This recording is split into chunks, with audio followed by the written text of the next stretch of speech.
जाहीर झालंय, नामांकन झालेलं आहे. आता तुमची भूमिका काय? मराठी एकीकरण समिती आणि मनसे. बघा इथे मराठी एकीकरणच्या माध्यमातून आम्ही ऐलान केलेलं की सर्व पक्षांनी ऐलान केलेलं की मराठी महापौर व्हावा या उद्देशाने आम्ही सगळ्यांना प्रेस कॉन्फरन्स घेतली. आणि आज जे नरेंद्र मेहता साहेबांनी जे केलेलं आहे त्यांना वाटत असेल की बाबा महापौर केल्यानंतर सगळं जिंकलं, असं काही नाही आहे, लक्षात घे.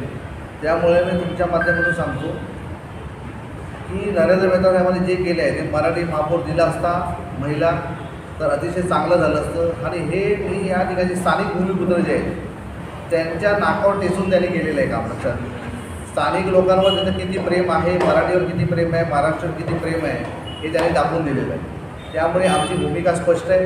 ह्याला आम्ही विरोध करणार. 3 तारखेला जसं एकीकरणनी हे केलं आहे, डिक्लेअर केलं आहे की आम्ही मोर्चा काढणार, मोर्चा आम्ही काढणार. त्यामुळे मराठीसाठी हा कुठला पक्षाचा विषय नाही, हा मराठी माणसाचा विषय.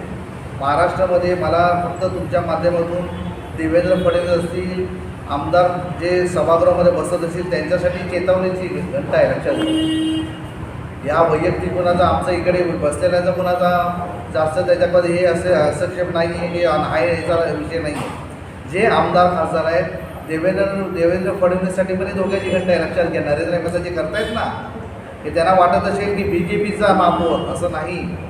हा तुमच्या नाकावर टेचून केलेला हा निर्णय, लक्षात घ्या, मराठी माणसाच्या.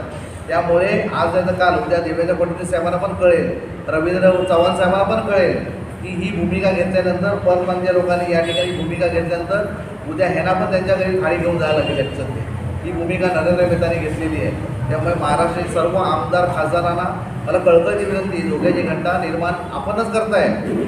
लक्षात घ्या, पक्ष कुठलाही पक्षाचा विरोध नाही, पण मराठी माणसाचं अस्तित्व राहिलं पाहिजे हे त्यांनी ठरवलं पाहिजे. लक्षात घ्या.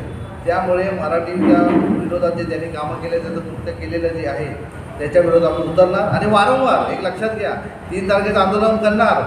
ज्या ज्या ठिकाणी मराठी माणसांना कुठे अन्याय होईल त्या आम्ही रस्त्यावर उतरणार हे तुमच्या माध्यमातून सांगतो.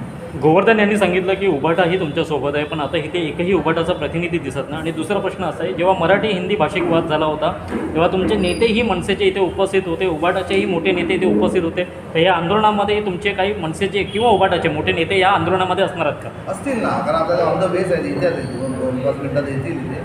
तर मला वाटतं या ठिकाणी मराठी मी तुम्हाला परत एकदा सांगतो, हा कुठल्या पक्षाचा विषय नाही आहे, हा मराठी माणसाचा विषय. ज्या ज्या मराठी माणसांना वाटत असेल की या ठिकाणी आपण सहभाग व्हायचं आहे, जसं तुम्ही बघा ना मागच्या आंदोलनामध्ये पण मराठी माणसं उत्कृष्ट प्रतिसाद मिळाला. याचं कारण काय, आम्ही काय कोणाला ऐलान केलेलं नव्हतं, तिथं डिक्लेअर नाही केलेलं की तुम्ही या म्हणून.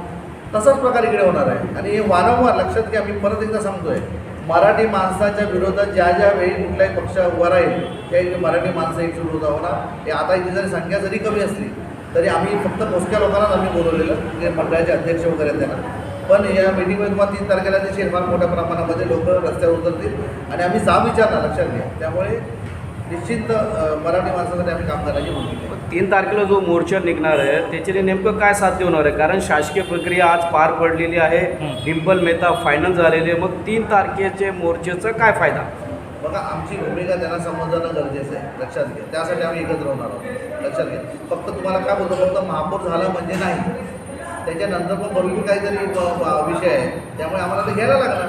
त्यामुळे आमची एकजूट आणि आम्हाला त्याला कळायला पाहिजे की मराठी माणसं इथपर्यंत पोहोचू शकतात. लक्षात घ्या. हे आम्हाला दाखवायचे त्यांना. आणि मराठी माणसासाठी कुठलाही गुन्हा आणि कुठलाही कारवाई आमच्यावर होत असेल आम्ही तयार आहोत. त्यामुळे आम्ही आमच्या प्रांतासाठी, आमच्या भाषेसाठी, आमची जी संस्कृतीसाठी आम्हाला लढावं लागतं. तसे 107 हुतात्मा येऊन गेले, त्याला की नाही होऊन गेले. तर त्यांची किंमत हे लोक प्रकट ठेवत असतील तर ह्यांची किंमत का करायची आपण, ह्यांचं प्रेम का दाखवावं, या उद्देशाने आम्ही सगळे एकत्र होणार आणि त्या ठिकाणी मराठी माणसासाठी आपण लढा देणार. तुम्ही आता मध्ये पोलीस उपायुक्तांना भेटला होता, त्या आंदोलनासाठी पोलिसांकडनं तुम्हाला परवानगी आलेली आहे का? कारण गेल्या वेळी आंदोलनामध्ये जी धरपकड झाली होती त्यानंतर आंदोलनाचं एक उग्र रूप झालं होतं, त्या यावेळी आंदोलनाला पोलिसांकडनं परवानगी मिळाली आहे का तुम्हाला? बघा, आम्ही प्रोसिजरप्रमाणे त्यांना सगळं इंटिमेशन वगैरे दिलेलं आहे लेटरच्या माध्यमातून मराठी एकीकरणच्या वतीने. आणि आम्ही त्यांना सांगितलं की आम्हाला शांतपणे आम्हाला हा विषय हाताळायचा आहे. आम्हाला कुठला मीरा भाईंदरमध्ये उद्रेक करायचा नाही. कळलं की नाही. आणि आता आपली एक वाईट गोष्ट अशी घडली की अजित पवार साहेबांचं दुःखद निधन झालेलं आहे. त्यामुळे शहरामध्ये कुठे असं अस्थिर होता कामा नये, या उद्देशाने आम्ही पण जरा सौम्याने हे घेतो आहे. त्यामुळे वाटतं पोलीस कमिशनर साहेबांना आम्ही आमचं लेखी पत्र दिलेलं आहे आणि तुम्हाला माहिती आहे मोर्चाचं कधी लेखी पत्र कुठेच भेटत नाही. आम्ही देण्याची भूमिका घेतलेली आहे.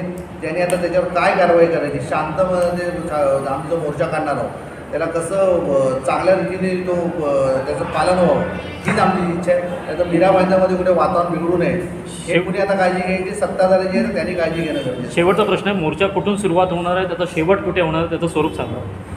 मोर्चा तुम्ही आपला 3 तारखेचा जो सकाळी 10 वाजता आपण आपलं जे सुभाषचंद्र मैदान आहे भाईंदर पश्चिमेला तिथून आपण निघणार आहोत आणि महानगरपालिकेच्या मुख्य प्रवेशद्वारावर जाणार आहोत. कारण कसं आहे, ज्या महानगरपालिकेमध्ये हे बाहेरून येऊन लोक बसणार आहेत तिथपर्यंत जाणं आमचं कर्तव्य आहे. आणि आता मगाशी तुम्ही प्रश्न विचारला होता की आता पुढे काय. मुळात एखादा निर्णय घेतला तो बदलण्याची ताकद या मराठी माणसामध्ये इतिहासामध्ये पण होती आणि आत्ताही आहे.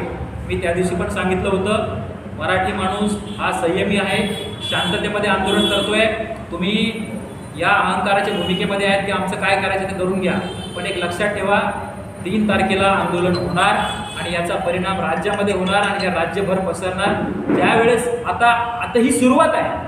आता तुम्ही हळूहळू तुम्ही जे सगळं करायला लागलात ना हे महाराष्ट्रामध्ये याचा वनवा पेट घेतोय आणि या मीरा भाईंदरमध्ये 3 तारखेला भव्य मोर्चा असा होणार आहे हे लक्षात घ्या. ठीक आहे ना.